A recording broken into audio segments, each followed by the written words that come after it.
주간에 넘치고 함께 하기를 바랍니다. 또 좋은 일들이 여러분들 위해 가득하기를 주의 이름으로 축원합니다. 오늘 말씀의 제목은 영을 새롭게 하라라는 제목으로 말씀을 전할 때 여러분들의 영성이 새로워지고 더욱더 성숙되는 이러한 인물들이 될 수 있기를 바랍니다. 사람들이 받는 질문 가운데서 제일 어려운 질문이 목사님, 사람이 뭡니까? 하고 이렇게 물으면 사람인 제가 대답하기가 참 어렵습니다.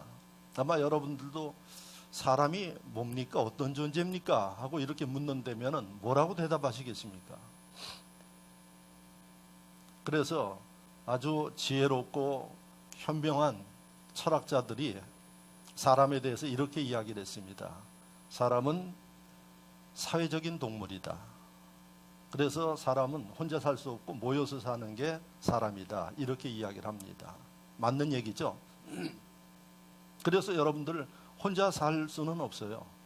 그래서 누군가와 더불어 살기 위해서 우리가 무던히 애를 씁니다. 그 철학자 이야기가 맞는 것 같습니다. 또 어떤 철학자는 생각하는 존재다. 사람처럼 생각하면서 행동하는 사람이 있냐? 생각하는 존재다. 파스칼이라는 철학자가 이야기를 했어요. 그는 예수를 믿는 사람인데 그렇게 이야기했습니다. 맞습니다.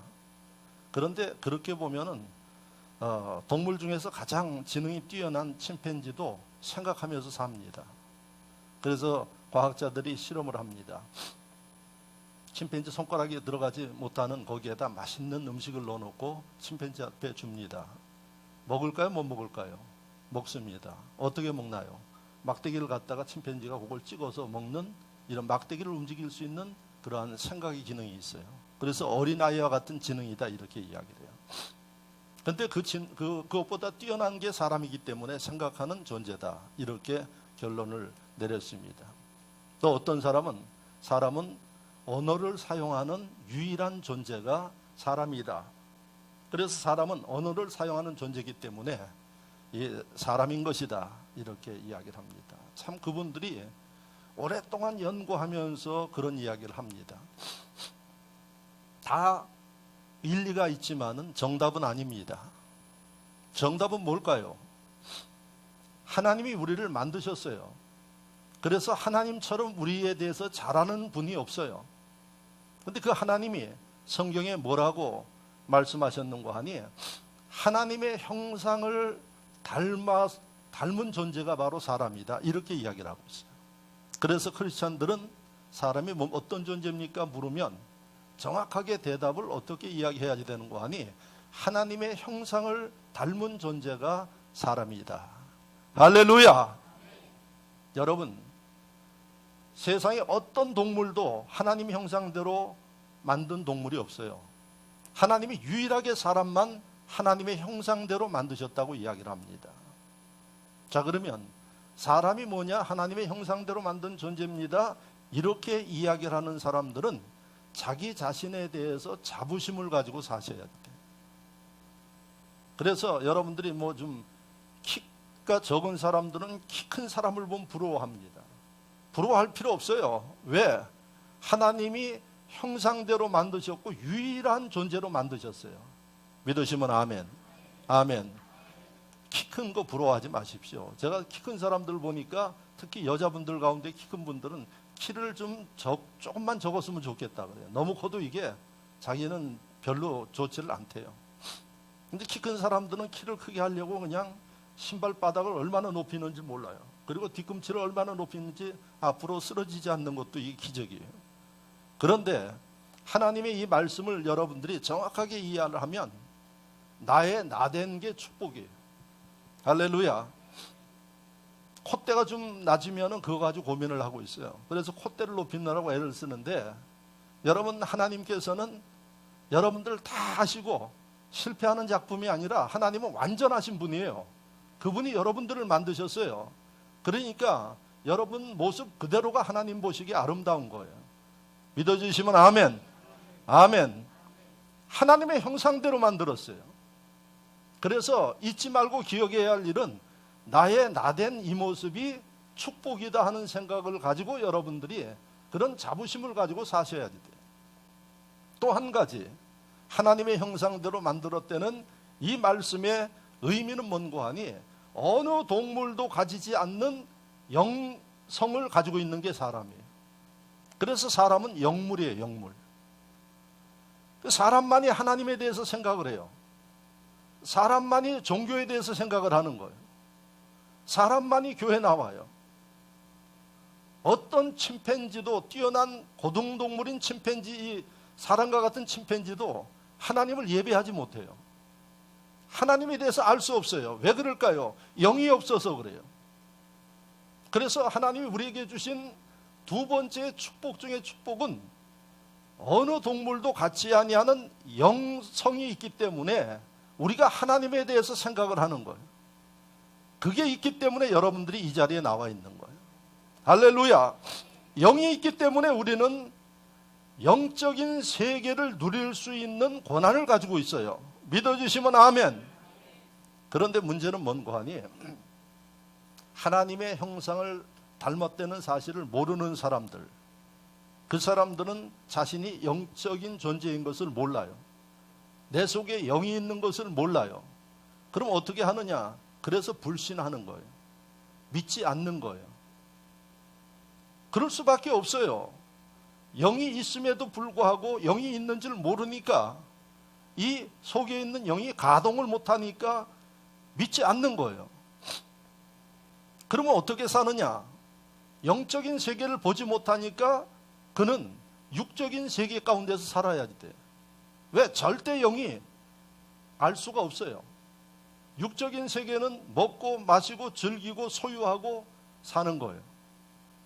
그런데 육적인 세계는 하나님이 어떻게 만드셨는고 하니, 여러분 시편 말씀을 보면 짧으면 70이고 길면 80이라 그래요. 그러니까 7, 80 인생 살면 누구나 가야지 돼요. 육은 한계가 있어요. 그리고 성경은 정확하게 이야기를 했어요. 육은 어디로 가느냐? 땅으로 간다 그랬어요. 그러니까 어떤 육신이든 죽으면 그 육은 땅으로 가요. 그리고 사람의 영은 어디로 가느냐? 하늘로 가는 거예요. 하나님 나라에. 그런데 믿느냐 믿지 않느냐에 따라서 둘 중에 한 군데 가는 거예요. 믿으면 천국 가고 믿지 아니하면 지옥 가는 거예요. 믿으시면 아멘. 믿어지십니까? 근데 제가 볼 때는 이거 안 믿는 사람들이 많아요. 그러니까 신앙생활을 어떻게 하느냐? 내 나름대로 하는 거예요. 여러분들이 이 진리를 안다 그러면 하나님의 뜻대로 살지 않을 수가 없는 거예요. 그래서 여러분 믿지 아니하는 사람과 믿는 사람의 차이는 뭔고 하니, 영이 깨어 있느냐 영이 죽어 있느냐 차이예요. 영이 죽으면 절대적으로 이 영적인 세계를 못 봐요. 그러니까 믿지 않는 사람과 똑같이 육신의 생활을 하다가 가는 거예요. 그 결과는 어떻게 될까요? 성경이 말씀하시기를 지옥 갈 수밖에 없는 거예요. 이제 인생의 마지막에 지옥 갈 때 정도 되면은 그때 이제 깨달아요. 그래서 가려고 합니까? 안 가려고 합니까? 절대로 안 가려고 그래요. 그래서 사람들이 하나님 섬기지 아니하고 이런 육으로 살다가 죽는 사람들의 거의 대부분은 여러분 가지 않으려고 합니다. 그리고 이 세상이 더 아름답고 좋아 보이기 때문에 머무르려고 그렇게 몸부림을 칩니다. 그러나 여러분 영적인 세계를 보는 심령은 그러하지 않습니다. 바로 죽는 게 새로운 출발이고 죽는 게 새로운 세계를 보는 이런 것들을 알기 때문에 여러분 편안하게 소망 가운데 그 인생을 마칠 수 있다는 겁니다. 영이 있느냐 없느냐 이것을 아는 것에 따라서 얼마나 그 인생이 달라지는지를 여러분들이 아셔야 된다는 말씀입니다. 그래서 우리는 육적인 세계를 3차원의 세계라고 이야기를 합니다. 영적인 세계를 4차원의 세계라고 이야기를 합니다. 3차원의 세계에 있는 사람들은 절대로 4차원을 볼 수 없어요. 그걸 볼 수 있게 하는 게 우리 속에 있는 영이에요. 영이 깨어있는 심령은 그걸 봅니다. 믿으면 아멘. 지금 우리가 이 3차 산업시대에서 우리가 살고 있는 시대가 3차 산업시대예요. 이 시대에서 지금 4차 산업시대로 넘어가고 있어요. 그런데 4차 산업에 대해서 여러분들 지금 알고 계십니까? 모르는 사람들이 부지기수예요. 근데 이미 4차 산업에 대해서 한 5, 6년 전부터 학자들은 예언을 했어요. 이제 3차 산업은 올 때까지 온 거예요. 그래서 앞으로 인간이 더욱더 편안하고 발전적으로 살기 위해서는 4차 산업을 해야지 된다는 거예요. 그런데 지금도 4차 산업이 뭔지 모르는 분들이 많아요. 4차 산업 지금 어떻게 바뀌는 거 하니 인공지능 시대예요. 그러니까 이제 사람이 안 해. 로봇이 하고 웬만한 것들은 다 자동으로 해요. 이게 지금 우리가 맞이하고 있는 4차 산업이에요. 그래서 여러분들이 제일 볼 수 있는 게 자동차 운전, 앞으로 운전 안 해도 돼요. 자동으로 지가 다 가요. 그걸 지금 이미 실용화하는 시대에 와 있어요. 이해가 안 가요. 어떻게 자동차가 지가 알아서 다 가느냐 하는 문제예요. 그게 4차 산업이에요. 그러면 4차 산업에 어떤 일들이 벌어지느냐, 이걸 지금 많은 학자들이 예언을 하고 있어요. 예언이 아니라 예측을 하고 있어요. 그런데 우리는 덤덤하게 살아가요. 지금 비상 걸린 게 어딘고 하니 은행 비상 걸렸어요. 그전에 은행은 꿈의 직장이었어요. 근데 지금은 은행원들 감축을 해야지 돼요. 이거는 아마 제가 보기에 한 30년 전부터 나왔던 이야기예요. 그런데도 많은 사람들이 아직까지도 그것만 생각하고 있어요. 그런데 앞으로도 지금 있는 은행원들 대폭 감축해야지 되는 상황이에요. 왜? 저 같아도 은행이 잘 안 가요. 뭘로 해요? 인터넷으로 다 해요. 그리고 스마트폰으로 다 해요. 근데 은행의 직원들이 왜 필요해요? 동전 바꾸러요? 동전 바꾸는 기계 다 있어요. 돈 넣는 거요? 은행 직원들 없어도 돼요. 기계 앞에 가서 돈 넣으면 지가 알아서 다 세가지고 통장 찍어서 줘요. 거기 가서 왜 줄 서요? 통장 바꿀 때나 줄 서지 그 외에는 쓸 데가 별로 없어요. 그래서 지금 여러분들 뉴스 나오는 걸 보면 4차 산업에 타격을 받는 직종 중에 하나가 은행이에요. 은행 직원들 아마 대폭 줄을 수밖에 없어요. 지점도 문을 닫는 지점이 많을 수밖에 없다는 얘기예요. 3차 산업 시대에 사는 우리가 4차 산업을 이해를 못해요. 지금 이 땅에서 벌어지는 것을 이해를 못해요. 그런데 영적인 세계가 3차원의 세계에서 4차원의 영적인 세계를 볼 수 있느냐, 이해하느냐? 절대 이해 못하는 거예요. 그래서 오늘 하나님이 여러분들을 사랑하시고 축복하셔서 영적인 세계에 대해서 말씀을 듣게 합니다. 그리고 이 세계에 대해서 준비하는 사람들이 되어서 남들보다 앞서가는 인물들이 되라. 그래서 오늘 여러분들의 영을 새롭게 하십시오. 이렇게 하나님이 말씀을 주심을 믿으시기를 축원합니다. 오늘 여러분들에게 로마서 8장 8절에서 11절 말씀을 읽어드렸는데 이 말씀은 사도 바울이 로마에 있는 교인들에게 2000년 전에 주신 말씀이에요. 그런데 이 말씀을 읽어보면 영적인 세계에 대해서 가르치고 있어요. 그런데 구체적으로 뭐라고 일러주고 있느냐? 오늘 여러분들이 8절 말씀을 읽었는데 8절에 육신에 있는 자들은 하나님을 기쁘시게 못한다. 이렇게 말씀하고 있어요. 육신에 있는 자들, 영을 모르는 사람들, 영적인 세계에 대해서 이해하지 못하는 사람들은 하나님을 기쁘시게 못한대요. 그러면 믿지 않는 사람은 당연히 영에 대해서 몰라요. 그러니까 불신하는 거예요. 그런데 이 말씀은 누구에게 줬는 거 아니에요? 로마 교회에 다니는 교인들에게 준 거예요. 여러분들처럼 교회에 나오는 사람들에게 사도 바울이 이 말씀을 줬어요.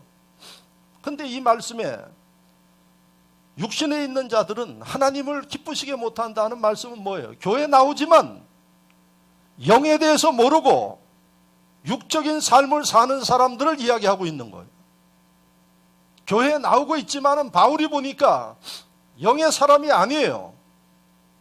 육신의 생각과 육신의 삶을 가지고 나오고 있어요. 그러니까 영적인 세계를 모르는 거예요. 로마 교회의 스승과 같은 사도 바울이 그 교인들을 볼 때 어떻겠어요? 안타까운 이야기예요. 왜? 그대로 살다가는 나중에 어떻게 될까? 하나님의 영적 세계인 하나님의 나라를 볼 수도 없고 들어갈 수도 없는 거예요. 그러니까 지금 살아있을 때, 신앙생활 할 때 너희가 어떻게 해야지 되는 거 하니? 제대로 하라고 이야기하는 거예요. 어떻게 하느냐?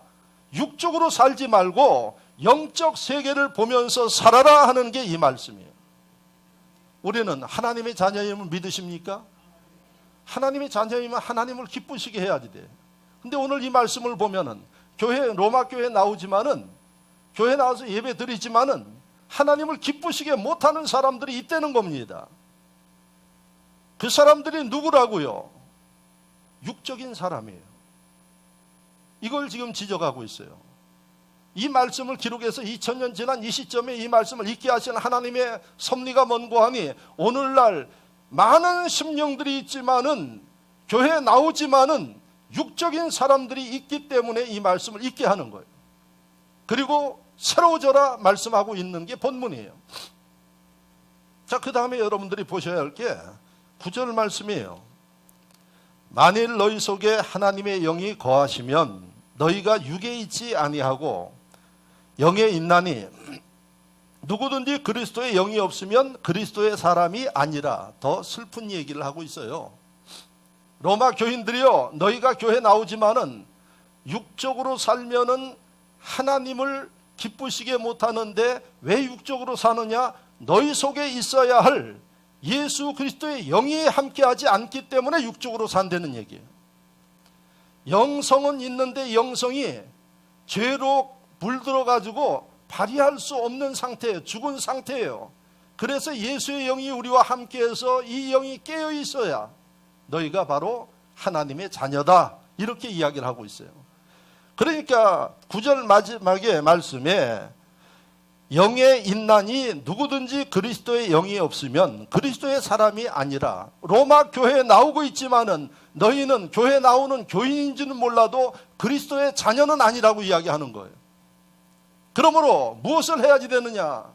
예수 그리스도의 영이 너희와 함께 해야 된다는 얘기예요. 너희의 영을 새롭게 해야 된다는 말씀이 이 말씀이에요. 여러분, 우리가 한평생 주님을 섬겼는데 오늘 9절 말씀처럼 너는 그리스도의 사람이 아니다, 이렇게 하면 어떻게 하실 거예요?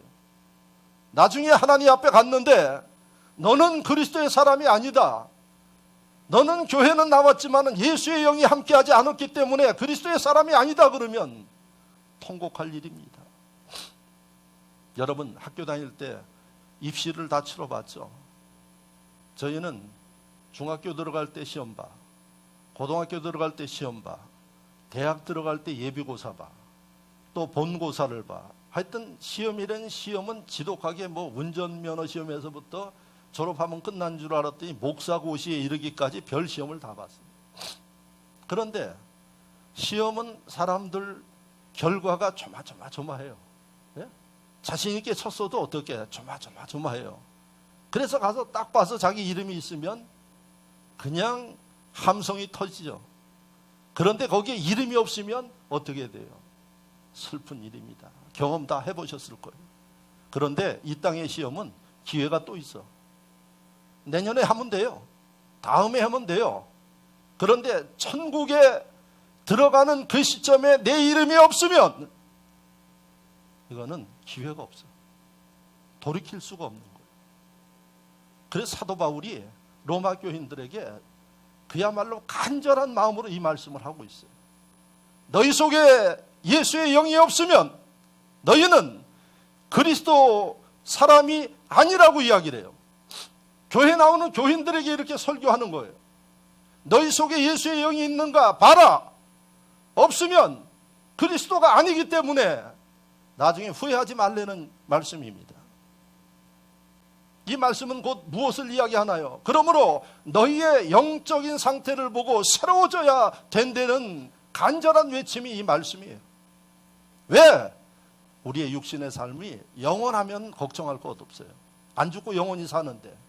그런데 7, 80 인생에 여러분들의 인생은 끝납니다. 어떤 분들은 그것도 못 살아요. 그래서 지난 주간에 제가 전화를 받았어요. 목사님, 우리 딸이 지금 아파가지고 그러니까 와서 기도해 주십시오. 여러분들 기도해 주십시오. 지혜자매가 쓰러져가지고 뇌에 출혈이 있어가지고 중환자실에 들어갔어요. 그래서 제가 가서 기도해 줬어요. 그리고 참 기가 막힌 일이에요. 이제 한참 젊어서 팔팔 날을 내가 머리에 뇌출혈이 생긴다는 게 이게 이해됩니까? 고혈압이나 있어야 되고 동맥경화가 있어야 생기는데, 여러분, 하나님이 7, 80의 인생을 보장했지만은 여러분들의 생사화복은 하나님이 주관하세요. 그런데 하나님이 참 은혜 베푸셔서, 그래서 피가 스며들고, 제가 그래서 의사한테 정확하게 물어봐라. 원인이 뭔지 정확하게 물어라. 그랬더니 물어도 의사도 모른대요. 그래서 스스로 이런 문제가 생겼다 그래요. 그래서 제가 진단을 해줬어요. 진단을 어떻게 해줬는 거 아니에요? 앞으로 밤일 시키지 말아라. 그 이야기 들어보니까 매일 밤 10시에서 새벽 5시까지 근무를 했대요. 밤일 시키지 말아라. 그리고 앞으로 하는 일도 기도하면서 바꾸도록 해야 된다. 왜?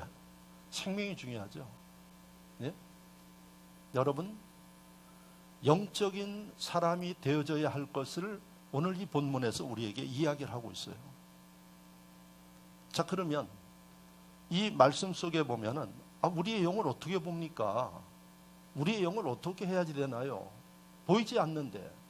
그래서 사도 바울이 자상하게도 이야기를 했어요.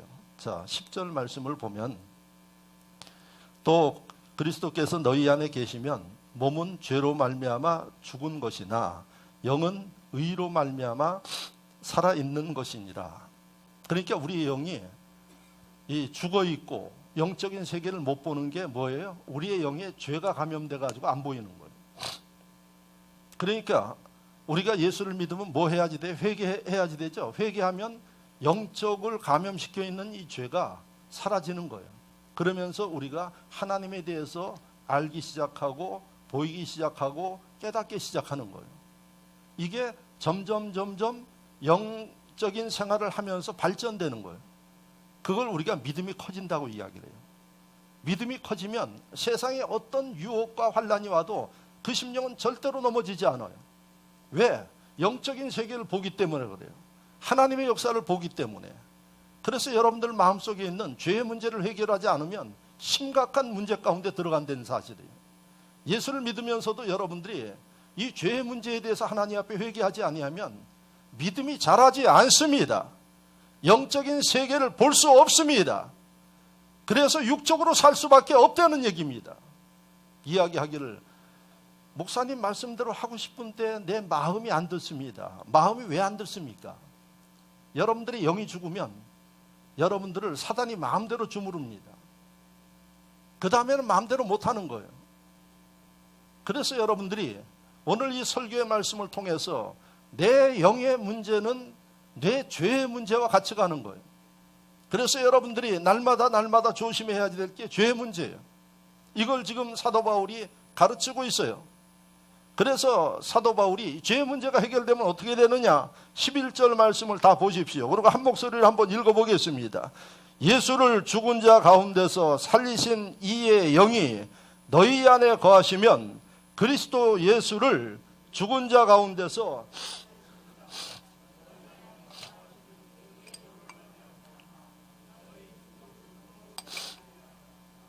할렐루야. 죄가 사라지고 영이 살면 어떤 일이 벌어져요? 마지막에 말씀해 보니까 죽을 몸도 살리시리라 그랬어요. 산다는 것은 생명이에요. 생명은 소망이 있어요. 생명은 열정이 있어요. 죽은 사람은 소망도 없어요. 열정도 없어요. 목사님, 제가 요즘에 왜 이렇게 무기력한지 모르겠네요. 죽어가는 겁니다. 제가 요즘에 왜 이렇게 아픈 곳이 참 많아지는지 모르겠네요. 여러분들의 영에 문제가 있는 거예요. 내 영이 새로워지고 주의 영께서 나와 함께하면 여러분들은 소망을 갖습니다. 아무리 어려운 가운데서도 절망하지 않습니다. 성경을 보십시오. 사도 바울이 감옥에 갇혀서 착고에 채워졌지만 절망적인 상황이지만은 그의 영이 살아있어요. 성령과 함께하니까 그 속에서 하나님을 찬양했어요. 어떤 일이 벌어졌나요? 착고가 풀어지고 옥문이 열리고 자유함이 됐어요. 여러분들 속에 있는 영은 위대한 일을 합니다. 그런데 많은 심령들이 세상 일들에 집착함으로 인해서 영이 어두워져서 이 영적 세계를 보지 못하고 있어요. 교회를 다니면서 보지 못하고 있기 때문에 하나님이 오늘 여러분들에게 목사를 통해서 들으라고 이 말씀을 주심을 진심으로 깨닫기를 주의 이름으로 축원합니다. 그래서 오늘 말씀의 제목이 뭘까요? 영을 새롭게 하라는 거예요. 여러분들이 영을 새롭게 하지 아니하면 4차원의 영적 세계를 여러분들은 볼 수도 없고 주인공이 될 수 없다는 얘기입니다. 우리 사회가 4차원 세계로 가도 여러분들은 구닥다리로 살아야 돼요. 왜? 4차원을 이해 못하니까. 그러나 4차원의 세계를 이해하면서 준비하는 사람은 남들보다 앞서갈 수 있고 행복하게 살 수 있는 게 바로 이 이치입니다. 자, 그러면 우리의 영을 새롭게 하라고 하나님 말씀하시는데 어떻게 해야 우리의 영이 새로워질 것인가? 첫째, 아까 이야기를 드렸죠. 여러분들 마음속에 있는 죄의 문제에 대해서 민감하셔야지 돼요. 여러분들의 죄의 문제가 얼마나 심각한지를 여러분들이 보셔야 된다는 얘기입니다. 아니, 목사님 말씀하시기를 예수 믿으면 죄사함 받는다 그랬는데 죄의 문제 가지고 또 고민합니까? 우리가 예수를 믿을 때 사함 받는 죄는 인간이 근본적으로 가지고 있는 원죄예요. 원죄. 아담과 하와로부터 계속 흘러내려오고 있는 원죄. 그래서 예수를 믿으면 원죄가 사함 받는 거예요. 그 순간까지 모든 죄가 사함 받아요. 믿으시면 아멘. 그런데 우리는 육신을 가지고 있기 때문에 약해서 끊임없이 하나님 앞에 죄를 지어요. 이걸 우리가 자범죄라 그래요. 고범죄라 그래요. 이 죄의 문제를 해결해야지 돼요. 만약에 이 죄의 문제를 해결하지 않으면 죄가 쌓이면 나중에 어떻게 될까요? 여러분들의 영을 어둡게 하는 거예요. 그래서 교회를 나와도 형식적으로 기쁨이 없어요. 신앙생활을 하는데도 형식적으로 할 수밖에 없어요. 왜? 이 죄의 문제를 해결하지 못하니까 교회는 나오지만 이 영이 어두워지는 거예요. 설교를 들어도 감동이 없는 거예요. 그러나 여러분들이 하나님 앞에 내가 죄인입니다. 하나님 나를 용서해 주십시오. 하나님 앞에 진실로 회개하는 심령들 가운데는 성령이 역사하셔서 어떤 말씀을 들어도 은혜가 돼요. 그리고 그 마음속에 소망과 믿음이 생길 수밖에 없는 거예요. 그래서 영을 새롭게 하려면 첫째 여러분들의 죄의 문제를 철저히 하나님 앞에 회개하셔야 돼요.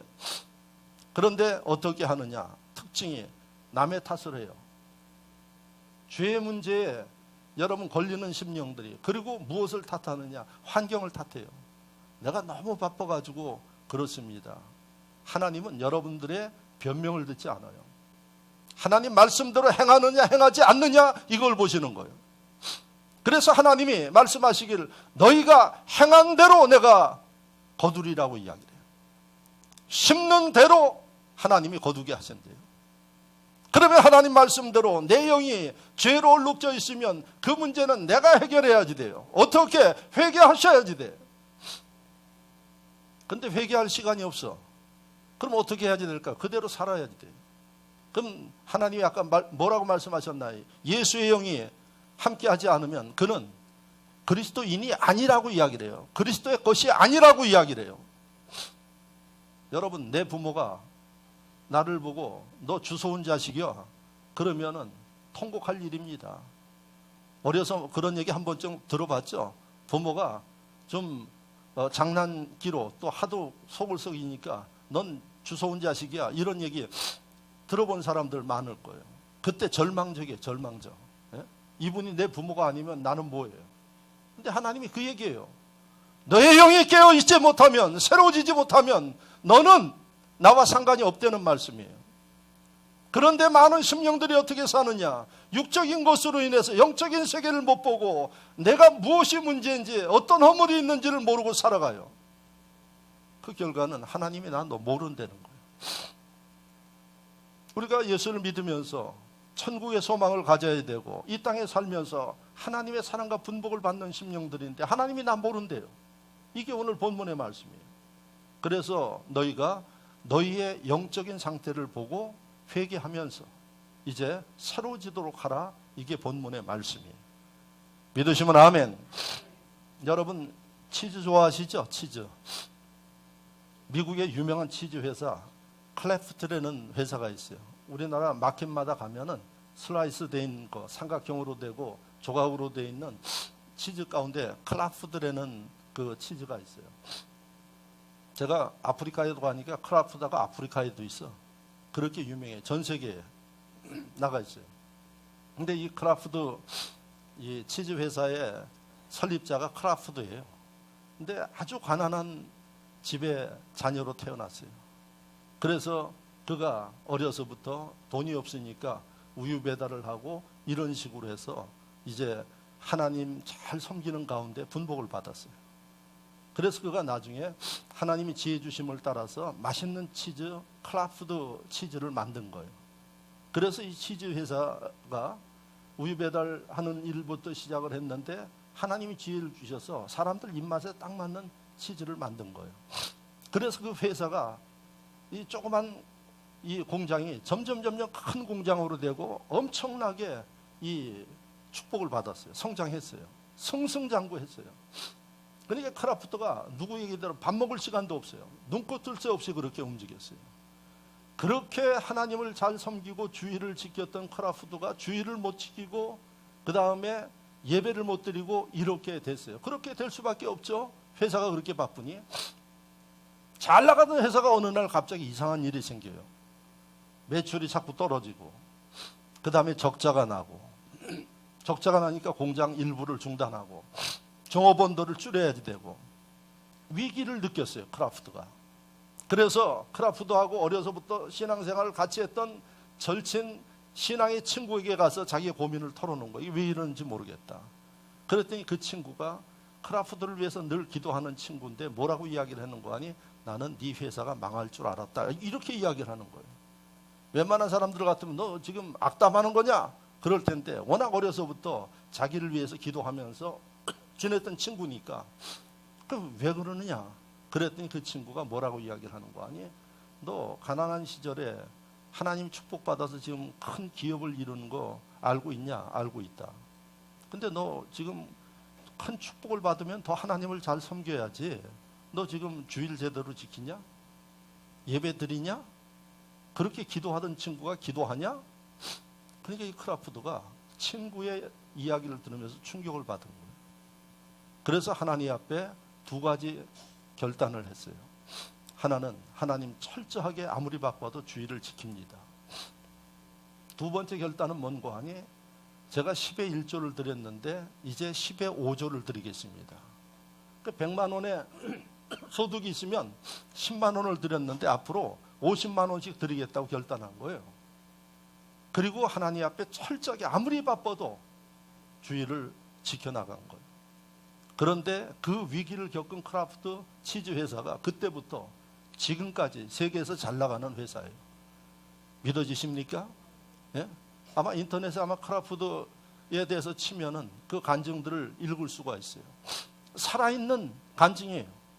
지금 여러분들이 보는 그러한 모습이에요. 뭘까요? 영이 죽었어요. 왜 죽어? 내가 바쁘기 때문에 세상 가운데 살아가면서 영이 죽어버린 거예요. 그러니까 하나님이 더 이상 축복할 수 없는 거예요. 그런데 참 좋은 친구를 만나서 그가 자기의 신앙을 새롭게 하니까 하나님이 축복하셔서 지금도 잘 나가는 기업이에요. 세계 모든 사람들이 먹고 있어요. 첫째, 여러분들의 영을 날마다 새롭게 하십시오. 죄에 대해서 여러분들의 죄에 대해서 냉정하십시오. 자, 두 번째, 우리가 해야 할 일이 뭔고 하니 여러분들의 영적 눈이 밝아져야지 돼요. 지금 여러분들의 영적 눈의 상태가 어떤 상태입니까? 영적 눈의 시력이 얼마나 되나요? 아마 깜깜절벽인 사람들 많을 겁니다. 예수의 영이 우리와 함께하면 보지 못했던 영적인 세계를 여러분들이 보고 느끼게 돼 있어요. 그래서 성경에 여러분들의 영안이 밝아져야 된다고 이야기를 합니다. 여기 안경 쓴 사람들이 많죠. 왜 안경 썼어요? 예? 눈이 나쁘니까 안경 썼지. 잘 보려고. 오늘도 제가 우리 성도가 저 한 15m 거리에 있는데 긴가 민가 해가지고 안경을 올렸다 내렸다 하다가 잘 모르겠어요. 그래서 제가 걸어갔더니 그 성도가 오히려 저를 먼저 알아봐. 그래서 우리 성도인 걸 알았어요. 잘 몰라요. 예? 안경을 썼는데도 잘 보려고 쓴 거예요. 여러분들의 영적인 생활, 삶 속에 뭐가 있는 거 아니? 영적인 세계를 볼 수 있는 능력이 있어요. 근데 이게 안 보여요. 안 보이면 어떻게? 안경이라도 맞춰서 봐야 될 거 아니에요. 그런데 보이든 안 보이든 상관없어. 왜? 육적인 생활을 하니까, 이 육적인 눈이 보이니까 상관없어요. 그런데 성경 말씀 속에 보니까 영적인 눈이 있어요. 그래서 하나님 백성들은 영적인 세계를 볼 수 있어야 믿음을 지킬 수 있는 겁니다. 성경에 어디에 그런 말씀이 있나요? 제가 말씀을 드릴게요. 많은 말씀이 있지만은 집에 가서 읽어보세요. 열왕기하 6장 말씀을 보면 엘리사라는 선지자가 나와요. 엘리사의 선지자는 이스라엘의 왕에게 늘 조언을 해주면서 잘되게 기도하는 그런 선지자였어요. 그러니까 이스라엘을 아주 늘 적으로 생각하고 침공했던 아람이라는 이 나라가 이스라엘을 침공을 하면 먼저 알아요. 아람이 들어오는 것을. 그래서 어떻게 이렇게 아느냐? 스파이가 있느냐? 하고 이야기를 하니까 그게 아니라 이스라엘의 엘리사라는 아주 뛰어난 선지자가 있는데 그가 기도하면서 하나님이 알게 하셔서 다 일러줘서 그가 왕한테 이야기를 하기 때문에 우리가 침공하기 전에 다 준비해가지고 이 전쟁을 하면 다 진다는 거예요. 그러니까 이 왕이 어떻게 전략을 세웠는 거 아니? 엘리사를 잡아서 죽여라. 그래서 어느 날 밤중에 기습을 해가지고 엘리사가 있는 그 성을 갖다가 에워쌌어요. 군대로. 아침에 일어나서 보니까 그 사환이 보니까 아람 군대들이 밤새 에워싸가지고 죽는 일만 남은 거예요. 그래서 선지자에게 와서 이야기를 합니다. 이거 어떻게 합니까? 엘리사가 이야기하기를 자기 사환을 위해서 기도해 줬어요. 수다 떨지 말고 기도하자. 기도해 주고 나서 사환 보고 보라 그러니까 아니 기도를 하니까 조금 아까까지 보이지 않았던 영적인 세계가 봐서 아람 군대들보다 하나님의 천군 천사가 더 많은 거예요. 할렐루야. 이게 열왕기하 6장에 기록되어 있어요. 사환이 보지 못했던 그가 기도를 받으니까 영적 눈이 뜨여졌던 거예요. 그래서 그 전쟁에서 어떻게 됐느냐? 아람 사람들의 눈을 다 감겨버렸어요. 하나님이. 그래가지고 몽창 다 포로를 잡았어요. 전쟁할 필요도 없어요. 하나님이 하시는 겁니다. 그래서 그 싸움에서 이스라엘이 또 이겼어요. 여러분, 이게 영적 세계예요. 여러분들이 영적 세계를 보면 절망하지 않습니다. 왜? 하나님은 항상 나를 사랑하시고 나를 도와주시고 내 가운데 역사하시기 때문에 그렇습니다. 그러나 영이 죽으면 여러분 하나님과 관계가 끊어지니까 불안할 수밖에 없고 절망할 수밖에 없는 겁니다. 그래서 여러분들이 신앙생활하면서 영적인 눈이 밝아지도록 여러분들의 영적 생활이 점점 발전돼야 함을 믿으시기를 축원합니다. 욥기 42장 5절을 보면 욥이 고난을 당하고 있었어요. 몸은 만신창이가 됐고 재산은 다 날라갔고 자식 다 10명 되는 자식 다 죽어버렸어요. 완전히 인생의 밑바닥에 처해 있는 욥이 뭐라고 이야기를 하는 거 하니 42절 5절에 내가 귀로 듣기만 하였더니 이제는 눈으로 주를 배움나이다. 욥도 그전까지 이런 영적인 세계를 못 봤어요. 그런데 하나님이 고난 가운데서 주님을 섬기고 의지하고 그것을 극복하니까 하나님이 욥에게 영적 세계를 보여줬어요. 어떤 세계를 봤나요? 이제 하나님께서 잃었던 자식들 다 회복해주고 잃었던 재물을 2배나 하나님이 축복해 주셨어요. 그 세계를 본 거예요. 할렐루야. 이런 역사가 있기를 주의 이름으로 축원합니다. 축원합니다. 영적인 세계를 볼 수 있는 사람들만이 누릴 수 있는 특권입니다.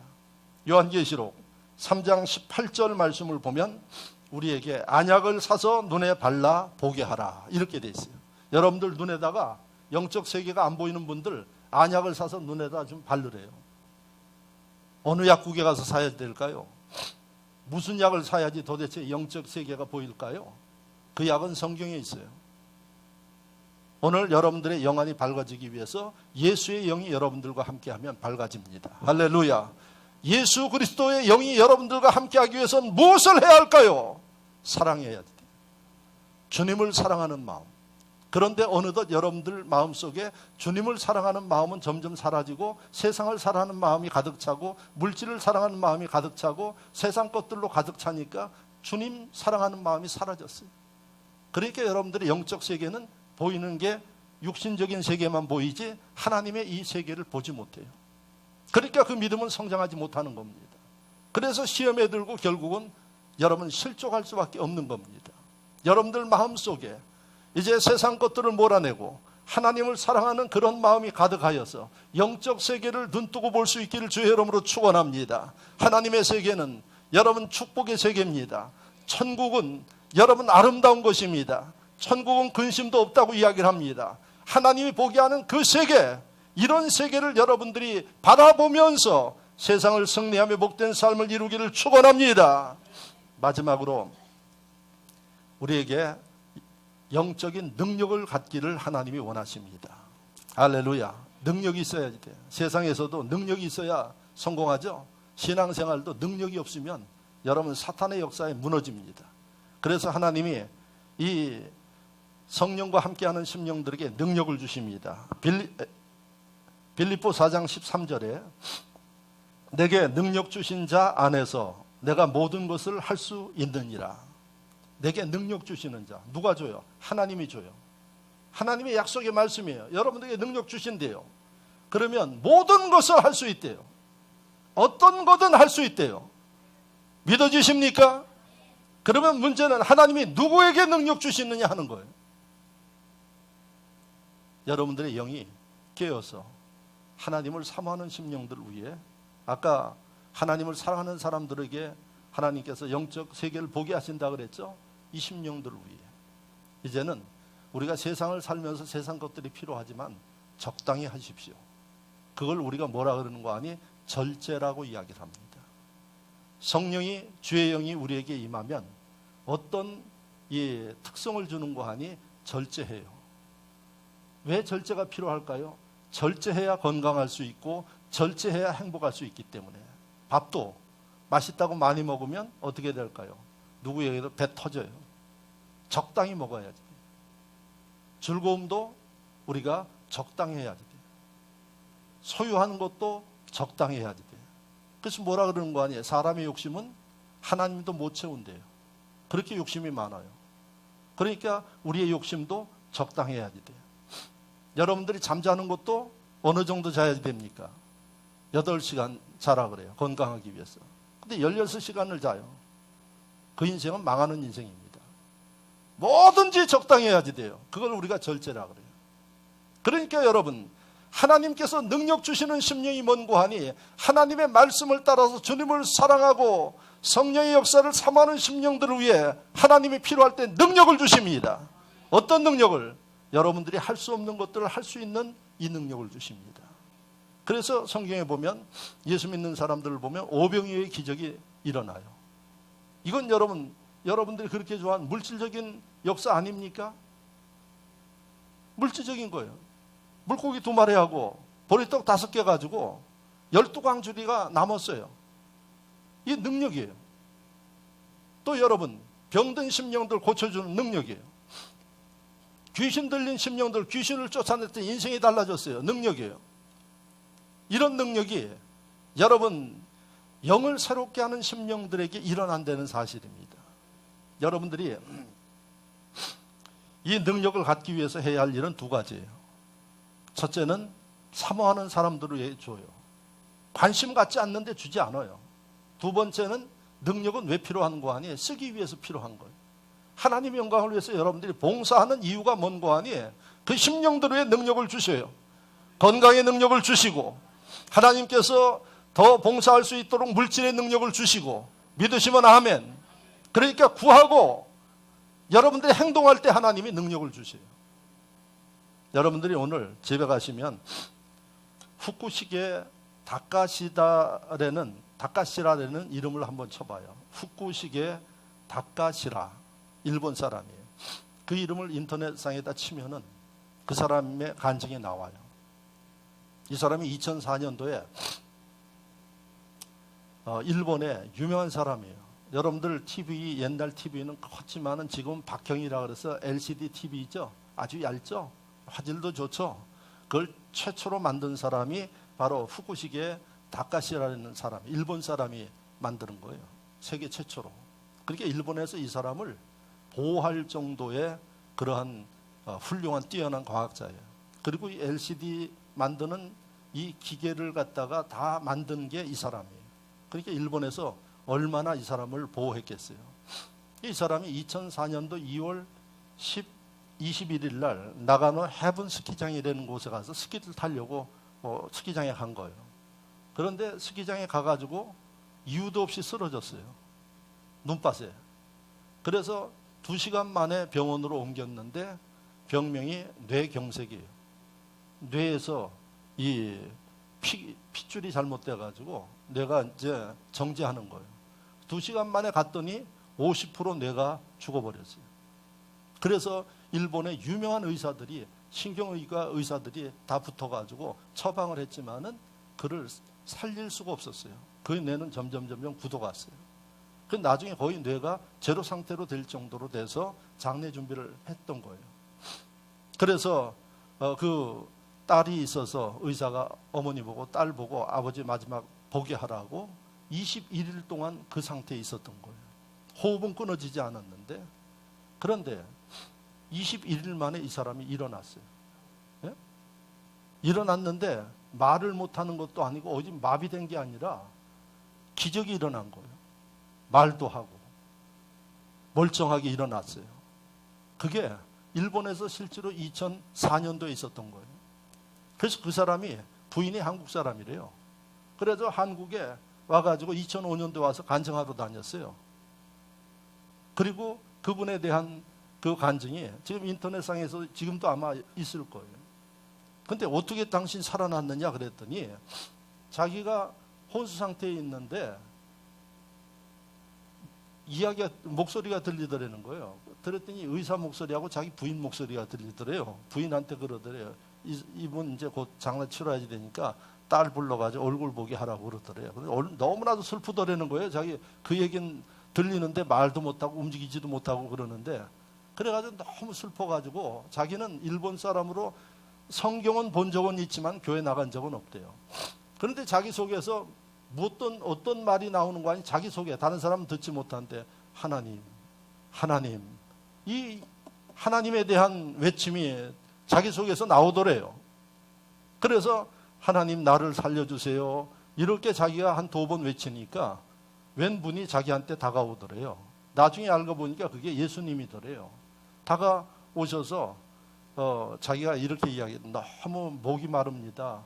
그 물을 좀 주십시오. 그러니까 그분이 자기에게 물을 주는데 그 물을 먹고 나서 자기가 깨어났다는 거예요. 그래서 그분이 바로 예수님이었던 거예요. 다른 사람들 눈에는 보이지 않는데 병원에서 그런 일이 있었던 거예요. 이분이 깨어나서 이제 예수를 믿게 되고 하나님을 간증하는 거예요. 예? 자기는 하나님의 능력으로 이렇게 고침받아서 하나님 영광 돌리는 수많은 사람들이 일본에 감동받고 예수 믿기로 작정했던 일들이 벌어졌어요. 하나님의 능력은 지금도 일어납니다. 여러분들의 영이 새로워지면 하나님이 기적과 같은 역사들을 여러분들을 통해서 치료도 하시고, 할렐루야, 여러분들의 인생도 변화시키고 여러분들의 모든 것들을 할 수 있다고 말씀하십니다. 2019년도 영이 새로워져서 이런 역사를 이루는 복된 분들이 되시기를 주의 이름으로 축원합니다. 말씀을 생각하며 다 같이 한 목소리로 기도하면서 하나님